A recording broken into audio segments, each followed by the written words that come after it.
Here, visitor. You are about to embark on a journey of discovery through the rich and fascinating history of classical Greece. You'll become fully immersed in the painstakingly detailed world built for Assassin's Creed Odyssey, which you are free to explore at your own pace, without any danger or time pressure. For a directed experience, take one of the many guided tours curated by prominent historians and archaeologists. Along the way, exchange words with some of Greece's most famous historical persons. The classical Greece you are about to explore is at the peak of its glory. This period is synonymous with grand accomplishments of the physical and the mental. Architectural marvels which still stand today dot its landscape, while towering achievements in philosophy, political systems, and art still influence our modern society in profound ways. We hope you become engrossed in the dazzling riches of ancient Greece and welcome you to your visit.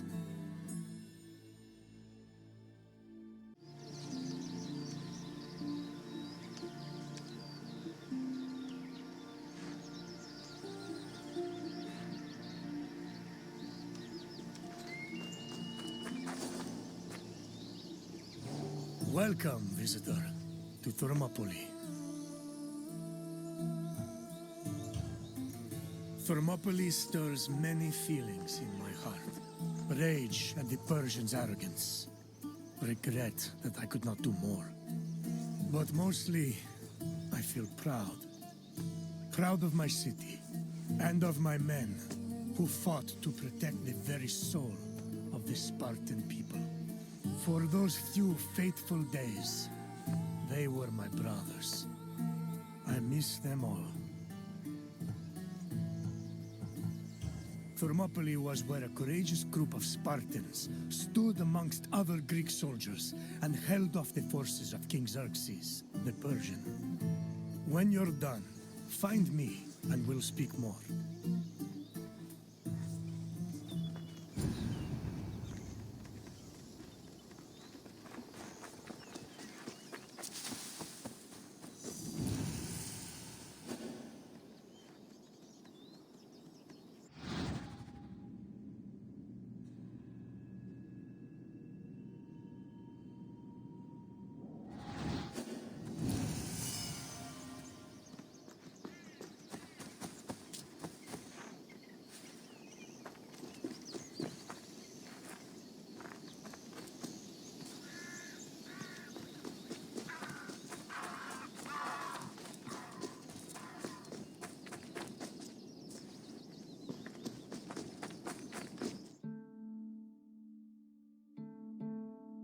The Persian king Darius's cries of rage echoed for years after his humiliating defeat at Marathon. Even after Darius's death, his son Xerxes continued to seek vengeance against the Greeks. According to Aeschylus, Asia was emptied of all its men. Greek spies brought the news of Xerxes' imminent invasion back to their homeland. Afterwards, many discussions were had on the best place to mount a defense. In the end, the Greeks decided on Thermopylae. The area featured a narrow pass that could act as a bottleneck for the Persian army, negating their numerical superiority. It also offered naval advantages, offering the Greek fleets opportunities for flanking. 5,000 Peloponnesian Greeks set up at a fort near the entrance of the narrow passage, otherwise known as the Hot Gates. Leading them was Leonidas, a Spartan king who prided himself on supposedly being a direct descendant of Heracles. Leonidas was accompanied by several elite soldiers who together made up the famous 300 Spartans.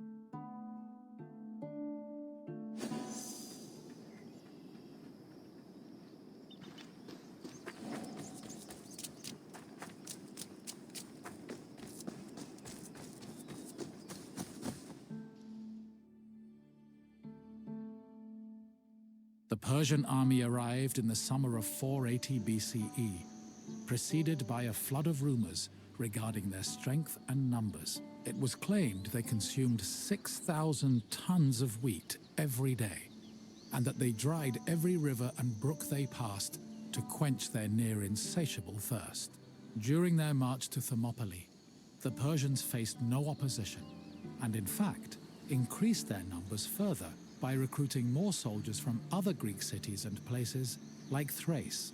According to Herodotus, the last count of the Persian fleet was numbered at 1,207 boats, mounted by approximately 240,000 men. He estimates the land army, meanwhile, was made up of more than 1 million men. The Greek forces at Thermopylae were heavily outnumbered.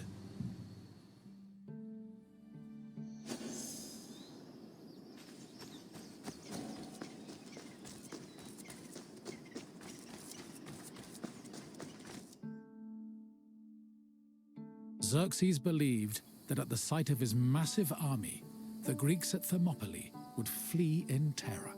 Instead, they deliberated. The majority of the Peloponnesians wanted to engage the Persians on the Isthmus of Corinth.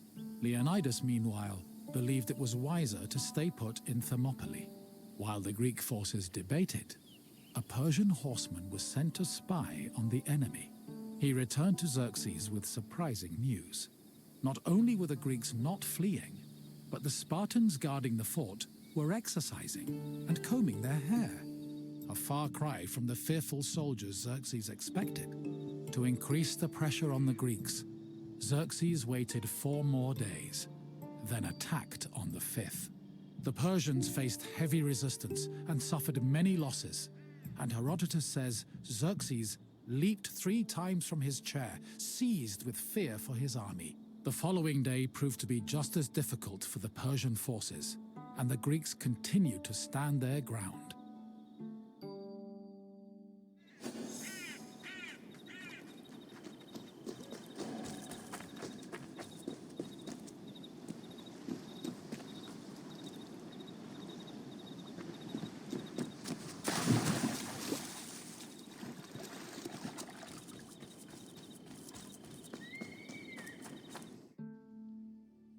The Persians seemed poised to be held at Thermopylae indefinitely, until an inhabitant from the region came forward with information.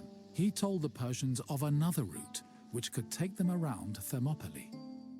A Persian contingent was sent to verify the information. While there were Greek soldiers stationed to guard the route, they were forced to flee from the Persians. Thus, on the 3rd day of the battle, the Greeks were surrounded by their enemy.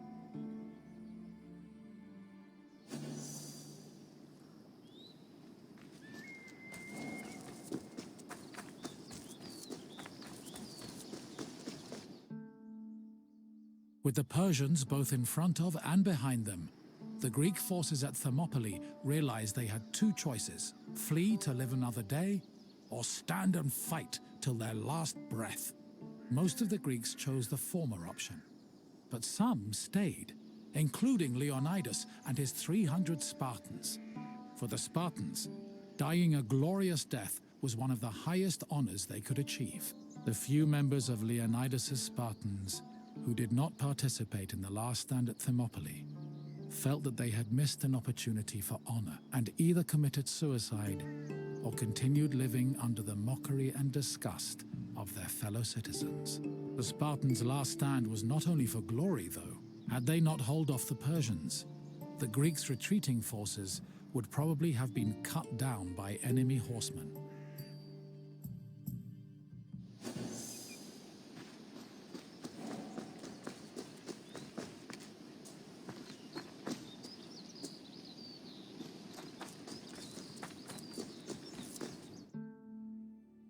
On the morning of the 3rd day, King Xerxes was assured of his victory. However, that victory did not come easy. King Leonidas himself fell in battle, and a furious fight broke out around his body. The Spartans fought to the last man, and when they had all been slain, Leonidas's body was brought before Xerxes. According to Herodotus, Persians usually honored the most courageous warriors, even if they were enemies. However, Xerxes was so consumed by rage at the Spartans' resistance that instead he cut off Leonidas's head and ordered it impaled on a stake. A statue of a lion was later erected on the hill of the Spartans' last stand in honor of Leonidas's bravery.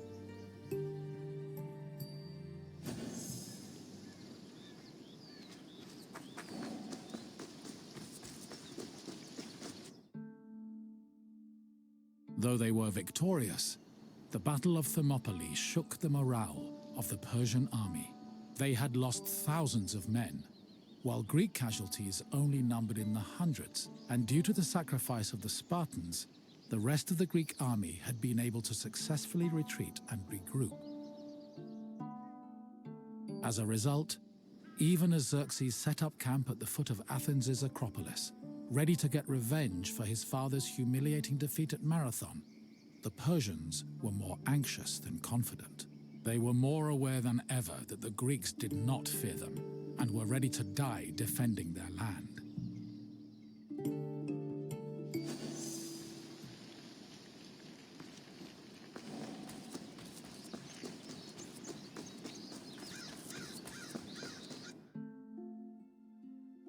In the end, the Battle of Thermopylae was still a loss for the Greeks. However, the battle gave the Greeks a boost in morale that carried them all the way to their decisive victory over the Persians in the Battle of Plataea in 479 BCE. With the war against the Persians finally won, the Greeks were able to honor the sacrifice of Leonidas and his Spartans with memorials and poems, forever solidifying the glory of Sparta's military prowess. The newfound respect for Sparta was noteworthy, because before the war, the city was seen as no more than a bully who forced itself into the affairs of others. Thermopylae changed opinions of Sparta for the better, and gave them a legitimate claim to be one of Greece's most powerful and influential cities.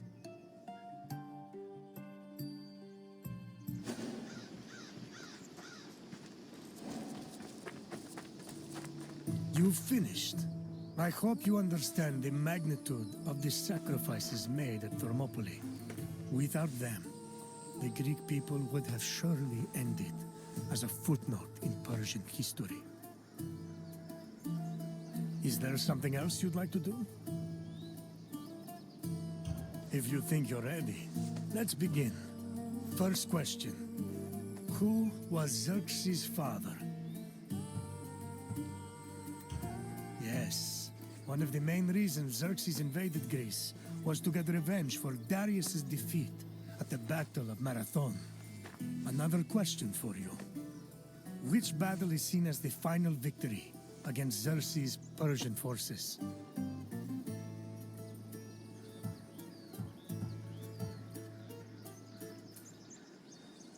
Correct. The Battle of Plataea helped put an end to Xerxes' invasion. One last question. How many Spartans fought at the Battle of Thermopylae?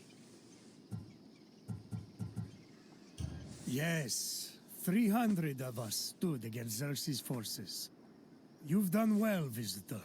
I have no more questions for you. Then let us not waste time. Follow me.